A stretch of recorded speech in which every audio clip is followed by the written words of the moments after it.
Supreme court प्रदूषण के मामले पर सुनवाई कर रहा है और इस मामले में सुप्रीम कोर्ट ने नाराजगी जाहिर की है। बढ़ते हुए प्रदूषण को लेकर सुप्रीम कोर्ट नाराज रहा नजर आया है।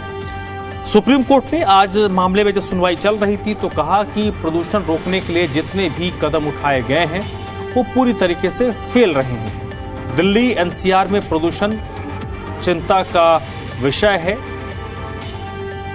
Chief justice of India Suryakant की अगुवाई वाली बेंच इस मामले को सुन रही है और सीजीआई की बेंच ने ही इस मामले पर टिप्पणी की है कि प्रदूषण को लेकर दीर्घकालिक योजना बेहद जरूरी है। वायु प्रदूषण अब हर साल की समस्या हो गई है। सीएक्यूएम को लॉन्ग टर्म प्लान तैयार करने को कहा गया है और चरणबद्ध तरीके से योजना लागू करने की जरूरत है।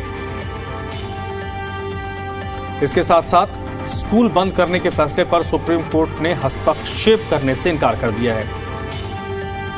सरकार की तरफ से 5वीं क्लास तक के स्कूल को बंद किया गया। कोर्ट ने इस पर हस्तक्षेप से इनकार कर दिया है। दिल्ली के एंट्री पॉइंट्स पर ट्रैफिक जाम को देखते हुए सुप्रीम कोर्ट ने एमसीडी से विचार करने को कहा है कि फिलहाल टोल कलेक्शन को स्थगित रखे। कोर्ट ने एनएचआई से यह भी कहा है कि इस बात की संभावना पर विचार करे कि दिल्ली में एमसीडी संचालित 9 टोल वसूली बूथों पर ऐसे जगहों को ट्रांसफर किया जाए जहां पर एनएचआई उन्हें संचालित कर सके। टोल कलेक्शन का हिस्सा एमसीडी को दिया जाए ताकि उसके नुकसान की भरपाई हो। दिल्ली में अब BS3 और उससे नीचे के खराब उत्सर्जन मानक वाले वाहनों के खिलाफ कार्रवाई होगी। सुप्रीम कोर्ट ने अपने पुराने आदेश में संशोधन किया है।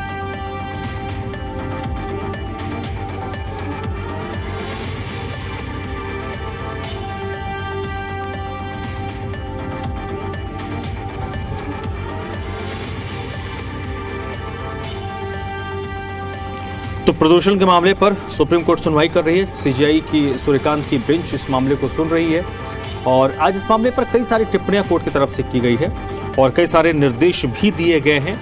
विशेष तौर पर कोर्ट ने इस चीज़ को माना है कि एक विकट स्थिति है दिल्ली एनसीआर के समक्ष और इसके लिए दीर्घकालिक प्लान की भी जरूरत बताई है कोर्ट ने। अरविंद सिंह इस वक्त मेरे साथ जुड़ चुके हैं इसी पर ज्यादा जानकारी के लिए।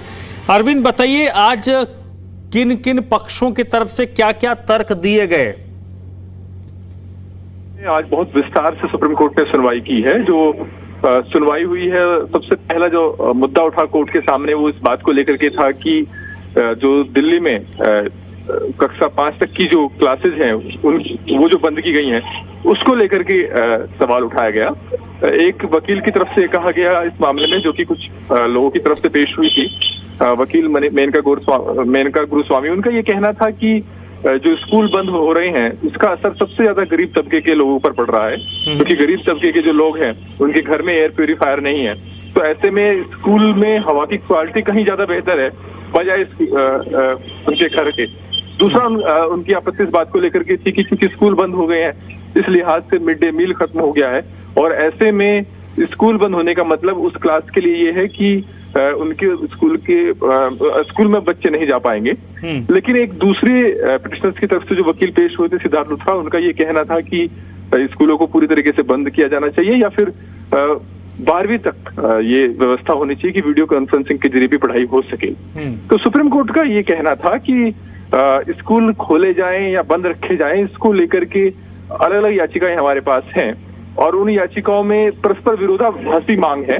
तो ऐसे में बेहतर होगा कि ये पूरी तरीके से सरकार पर छोड़ दिया जाए कि वो इस बारे में पॉलिसी डिसीजन ले। और चूंकि सरकार ने मौजूदा हालात को देखते हुए पॉलिसी डिसीजन लिया है और ये सिर्फ कुछ समय के लिए व्यवस्था है, एक टेम्परेरी व्यवस्था है, लिहाजा सुप्रीम कोर्ट इसमें कोई दखल नहीं देगा। तो कोर्ट ने फिलहाल कोई दखल देने से इनकार किया है।